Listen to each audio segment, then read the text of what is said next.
Alright, this is going to be a video of this 42-inch Canarm brand CF42H-5 ceiling fan that I got at my local Habitat Restore.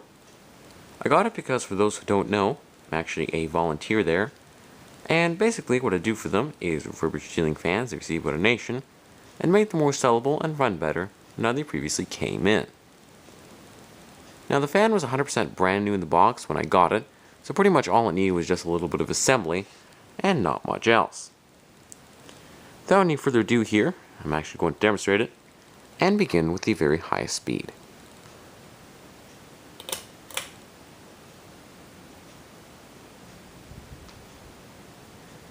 And judging by the black piece of tape I put on one of the blade brackets to indicate RPM, I'd say this is probably going to spin at around maybe 225 to 230. It is a pretty fast little fan. It also pushes a very good amount of air for its size, especially after I pitch the blades more to increase performance.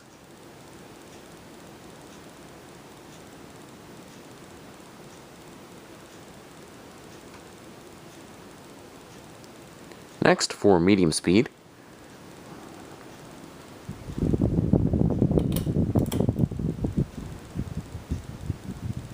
this is going to slow down to probably close to 180 RPM,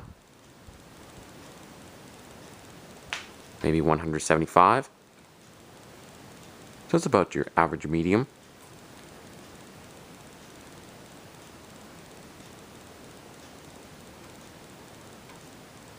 And lastly, for low speed,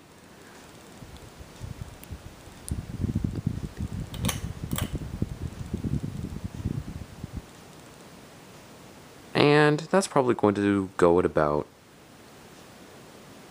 65 to 70 RPM. It actually is a really quiet fan when it runs. It does have a slight bearing noise, as you might hear, but otherwise there's really no humming or vibration. Anyway, turn the fan off now. Slow down the blades here, and I'm going to be discussing some general information on it. It was actually manufactured by TAT, as a lot of late 80s and early 90s Canarms were.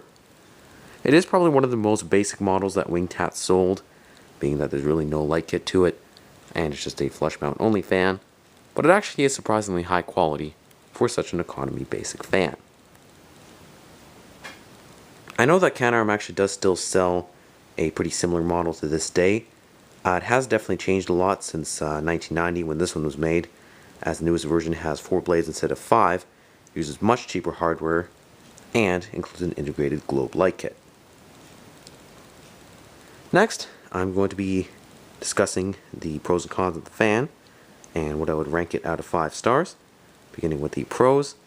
Like I said, this is a pretty plain looking fan, but it actually is well built, all things considered. Uses a pretty good quality metal, a decently sized motor, plus it is pretty versatile because the blades are reversible.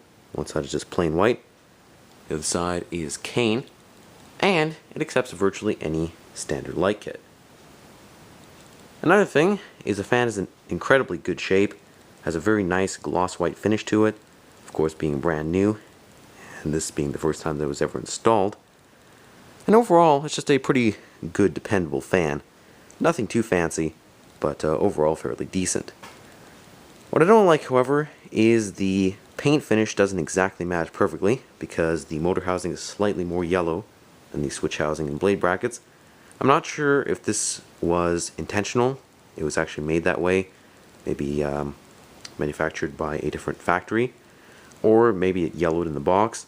But either way, at close glance, it doesn't look too good. Thankfully, though, it isn't too noticeable, so it's not really a major con. And also, the blades weren't actually in the best of alignment when I first got the fan and hung it up. But overall, I'd probably have to give it 4.5 out of 5 stars. Really good fan, actually, considering how basic it is. Certainly something you can't find today. It's such an economy model. So anyway, guys, thank you for watching. I do hope you enjoyed the video, and there's lots more to come.